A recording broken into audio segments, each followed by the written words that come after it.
Consumer अड्डा में आज हम बात कर रहे हैं कि जो जीएसटी में मेजर कट्स हुए हैं गाड़ियों के जीएसटी में, तो उसके नतीजे में प्राइसेस घट गए हैं। कंपनियों ने अभी से अपने प्राइसेस डिस्प्ले कर दिए हैं। तो सवाल उठता है कि क्या 22 सितंबर का इंतज़ार करें या अभी जाके गाड़ी ले लें या बुक कर लें। तो अभी तक जो राय मशवरा हमने किया है उससे तो बात यही निकल के आई है कि आपकी पसंद क्या है, कौन सी गाड़ी, कौन सा मॉडल आप लेना चाहते हैं, उस हिसाब से थोड़ा बेसिक रिसर्च आपको करना होगा। अभी ही शोरूम तक जाके और आपको पता करना होगा। गाड़ी चुना नहीं है तो ज़्यादा आपको मुश्किल हो सकती है क्योंकि कई कंपैरिजन्स भी आपको करने होंगे। और आपने अगर ब्रांड तय कर लिया है, मॉडल तय कर लिया, उसमें वेरिएंट्स में कुछ सोच रहे हैं, तो आपका काम थोड़ा आसान हो सकता है। बहरहाल अभी से लेके और दिवाली तक आप समझिए कि कार के बाजार में धमाके पर धमाका होने वाला है। जीएसटी का धमाका हो गया है, अब इसके बाद इनके आपस में कंपटीशन होगा, तो उसके नतीजे में भी आपको ऑफर्स और ये सब चीज़ें मिलेंगी क्योंकि सेलर्स भी देख रहे हैं कि ये मौका है और अपने आप को जो है इस समय जो थोड़ी बहुत जो मुसीबत इनकी चल रही थी पहले से उसको हटा लिया जाए और फिर अच्छे दिन आ जाएं ऑटो सेक्टर के, ऐसा सब लोग सोच रहे हैं। और कस्टमर के तो आ ही गए हैं क्योंकि दाम घट गए। गुलाटी साहब ये बताइए, छोटी गाड़ियों की उम्मीद आप बता रहे हैं, लेकिन अब तो छोटी गाड़ियों के मॉडल्स ही बहुत कम रह गए। पूरा जोर एसयूवी, कॉम्पैक्ट एसयूवी पे ऐसा मच गया, लगा जैसे हिंदुस्तान को अब सिर्फ एसयूवी ही चाहिए। तो अब क्या ये वक्त ऑटो इंडस्ट्री में भी थोड़ी बहुत सोच विचार या गाड़ियों की प्लेसमेंट प्लानिंग वगैरह को लेके होगा? देखिए, ये ऑलरेडी हो चुका है। मेरे ख्याल से इस बार कोविड ने बहुतों की अपनी सोच बदल दी।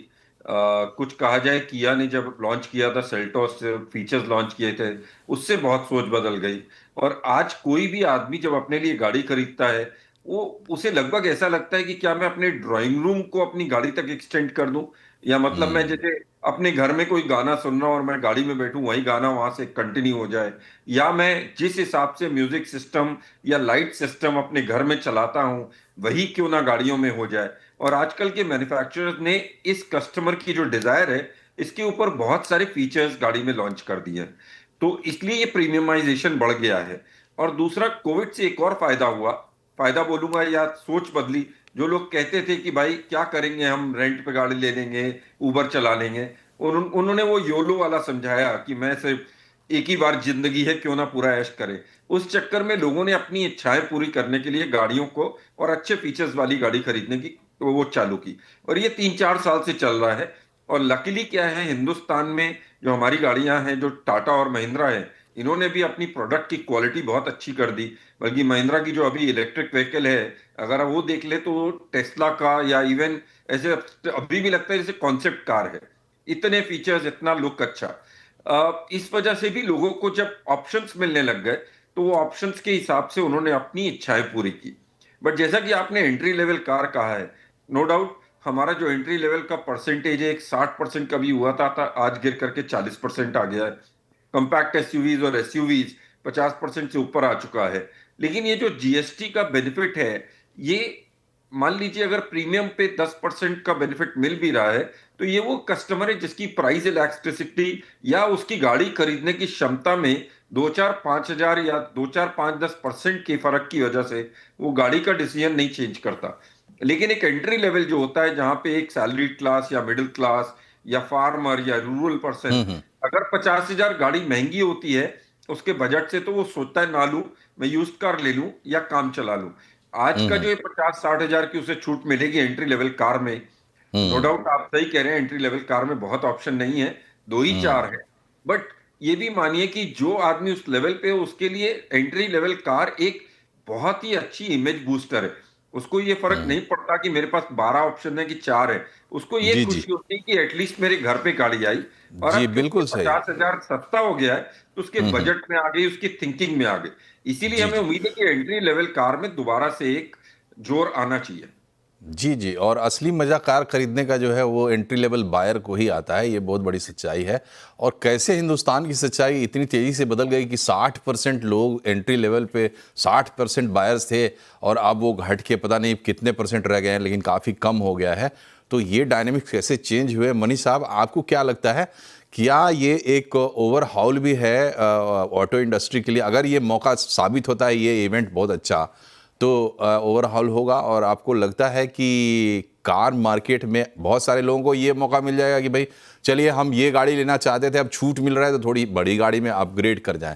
लेकिन हमें उनके बारे में नहीं सोचना चाहिए, जो उनके बारे में ज़रूर सोचना चाहिए जो अभी 1 लाख की बाइक खरीदते हैं, 1.5 लाख तक की बाइक खरीदते हैं। मैं 2.5 लाख 3 लाख की बाइक वालों की बात नहीं कर रहा हूँ। तो उनका सपना होता है एंट्री लेवल पे जाने का।